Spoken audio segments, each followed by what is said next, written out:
Right, well, good afternoon, everyone. Welcome to my talk. I'm going to be talking you through how a pragmatic culture helps Luno succeed. First off, a way of introduction. So my name is Warren, and I'm an iOS tech lead at Luno. I've been in mobile development for about 7 years now, and in total about 10 years in the IT industry. I've worked in some really diverse industries: entertainment, manufacturing, retail, and yeah, it's been great. Right now, my main drive is upgrading the world to a better financial system, and a real great positive of that is being able to work with some really, really incredible people. Anyway, so I'm going to discuss 3 aspects of Luno's culture with you today that help drive pragmatism in the company. So, why? Well, adopting these aspects allows pragmatism in our teams, and the benefit to that is allowing us to constantly self-question ourselves in the things we do, the processes we have, and how we project ourselves within the industry. And the crypto industry is fast-moving and rapid, and if we can't be honest with ourselves, we'll be left behind, and our competitors will just go on. So, the core aspects I'm going to be talking to you today are our drive to hire for diversity, the principle of charity, and creating a safe space. So, let's get talking.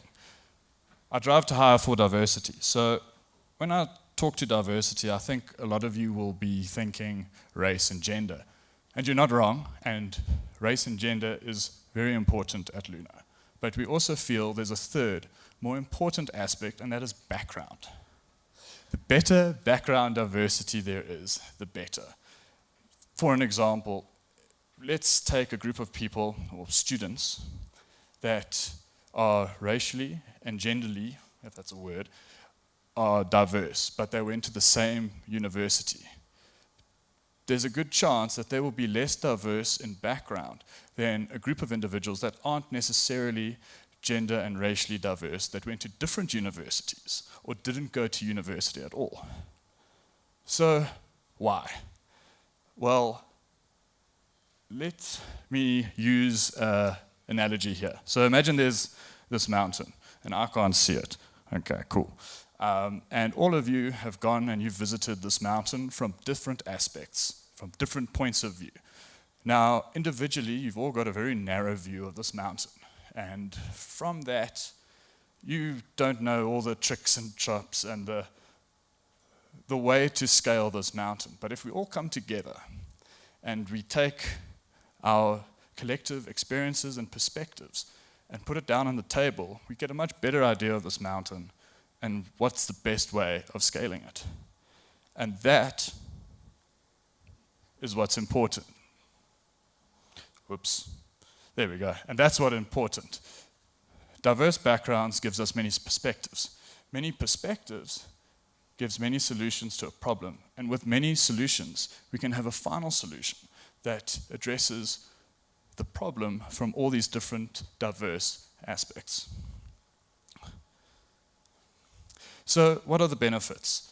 So, from a personal point of view, working with a bunch of people that are diverse in background, you're going to be solving problems with them. And your way of thinking might not be the best way of solving that problem. So, when talking to them and solving this problem, you're going to be enlightened to all these different perspectives that you may have never considered. And you'll be left with, well, wow, like, this guy's amazing. He figured this problem out like it was easy. And you can go forward with that in your back pocket. And hopefully, you can apply that to future problems that you approach. So on a company's level, the benefits of having diverse background is you get, like I said previously, holistic solutions that have got all these different aspects that are contributing to the solution at hand. So then also some tips and hacks just around how we get that right. Well, part of our interview process is we have a culture add portion of the interview where our line manager that's hiring will talk to the candidate in a much more relaxed setting and see, gauge their background, see how they will add value and diversity to our backgrounds at Luno. And while doing that, we want to look for productive disagreement rather than agreement, because if everyone agrees on a problem, you're looking at it from a very narrow point of view. Right, so the second topic I'd like to talk to you today is the principle of charity. So, what is the principle of charity? It's pretty straightforward. Always assume someone's best intentions. Take what they meant, not what they said. So, when we come to questions later, remember anything I say, take what I meant, please, not what I said. And some scholars even believe the principle of charity existed well before modern media, even in ancient times. There's reference in ancient manuscripts where they make reference to the principle of charity, and I quote, "He denounces the wicked who make a man an offender for a word. This can be taken for take what they meant, not what they said." Why is this important? So at Luno, we are across many countries now in many offices. And, okay, wait.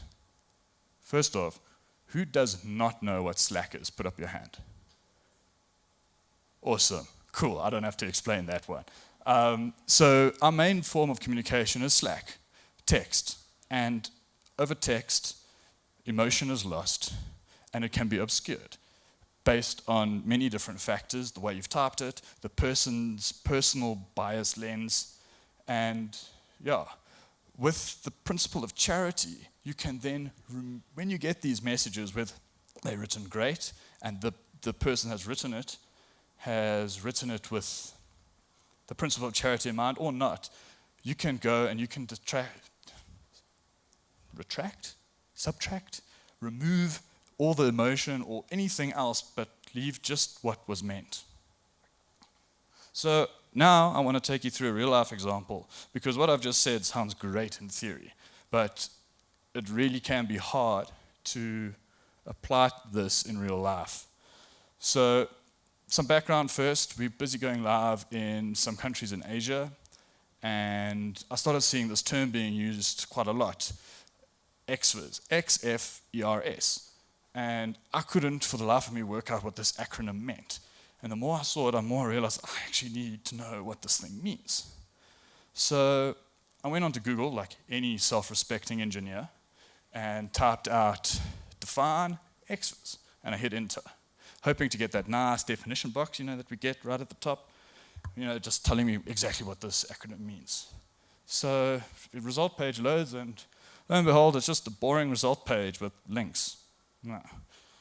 And taking a quick glance, there's nothing that talks to an acronym, just a bunch of business stuff, whatever. So I go into our company Slack and I post this message. Silly question time. I'm seeing the term XFERS around a lot, especially tied to insert Asian country. What does XFERS mean? I send that off, and a few minutes later, I get this response. Copy and pasting, or even typing that 4-letter word into Google could have saved you and all of us a bunch of time. Hold up. Pump the brakes. I tried everything, I did what I could, but yet you come up with this.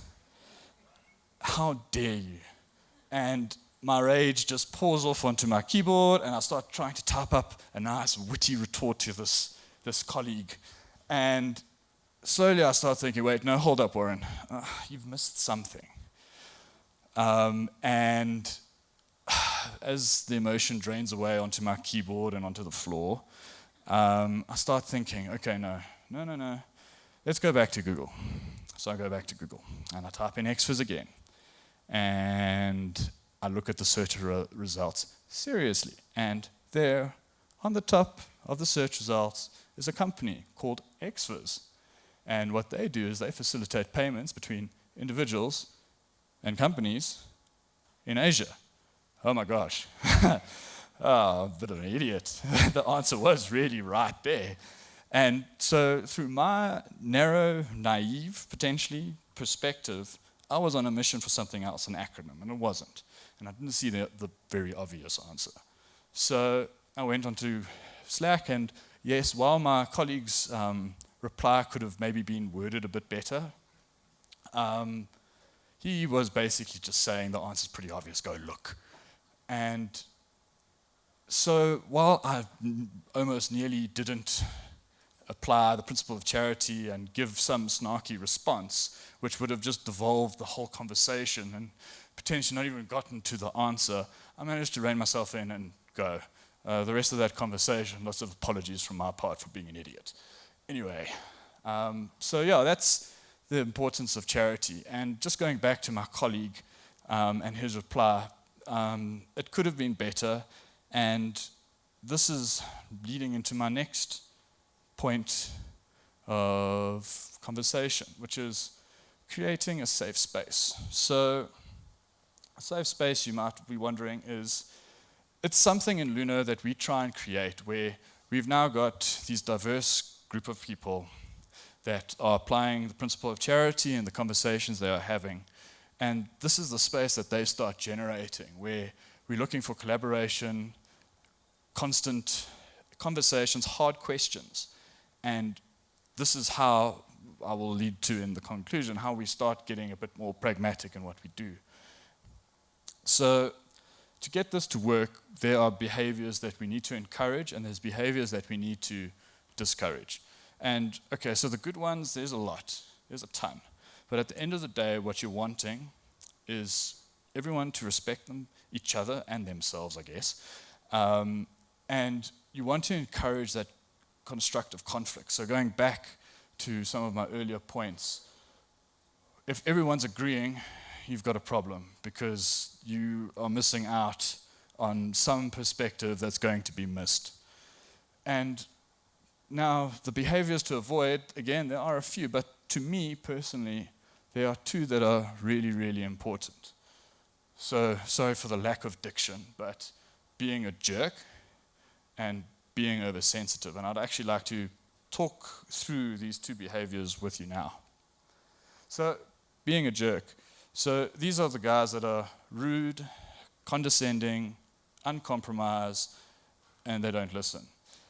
I'm sure many of you can think to colleagues, current colleagues, awkward, past colleagues that exhibit this, where you bring an idea to them and they just shoot you down. Regardless of whether you're right or wrong, it's their way or the highway. They don't like having conversation and don't like admitting they're wrong.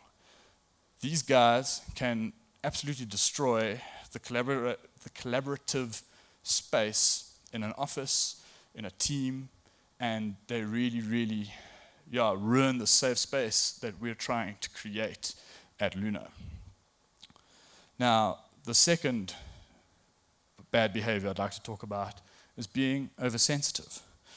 So this behavior might not be as obvious as the jerk, but at the end of the day, it still has the same effect on the safe space that we're trying to create. So the kind of things oversensitive people exhibit are, they're easy to offend. They take everything personally, and they're always feeling under attack. And what generally happens in the safe space when we start getting these oversensitive individuals is that everyone else would rather keep quiet than raise an opinion or say something that may be controversial to this individual in fear of offending them, and you start shutting down that safe collaborative space that we're trying to create. So how do we address these undesirable behaviors? So as I said previously, we have culture ad interviews where, as part of looking for the background diversity, we also see if these candidates exhibit potentially bad behaviors. But inevitably, these kind of behaviors will slip through the interview process or can develop once the person's in the team and working. That's very possible. And we can rectify or attempt to rectify these behaviors with one-on-one sessions with our managers. So this is a common thing in the Luno engineering team where every 2 weeks you have a one-on-one sit down with your manager and you talk about whatever comes to mind. And also during this time, You can talk about whether you feel someone's not contributing to the safe space. You can bring it to the manager's attention. Or inversely, if you're one of these potential individuals that are starting to exhibit or have these bad behaviors, you can work with your manager to, overcome your behaviors. And I find most of the time, a lot of people that start exhibiting these behaviors actually don't realize that they've got a bad effect on the environment or the workspace. And addressing it with them in these one-to-ones, they are very receptive to improving themselves, because at the end of the day, 98% of us are not bad people. We want the best. Right, so in conclusion, is everyone awake? I've got a laser pointer. I can point out who's not awake. Okay, no. So I've spoken about the three aspects that I find important to Luno's culture: our drive to hire for diversity, how we apply the principle of charity, and creating of safe space. How do these things affect the greater picture? So the title for this talk was about how we use pragmatism to succeed. But we can't be truly pragmatic if we can't openly question the things that happen in Luno, so our processes, how we interact with our customers, anything, to the communication tool we use, Slack. Who knows, if we find Slack falls apart one day, we'll replace it, because we can ask these hard questions. And as I said previously, the crypto industry moves quickly, and if we cannot be honest with ourselves and adjust our behaviors, our policies, procedures, we will be left behind.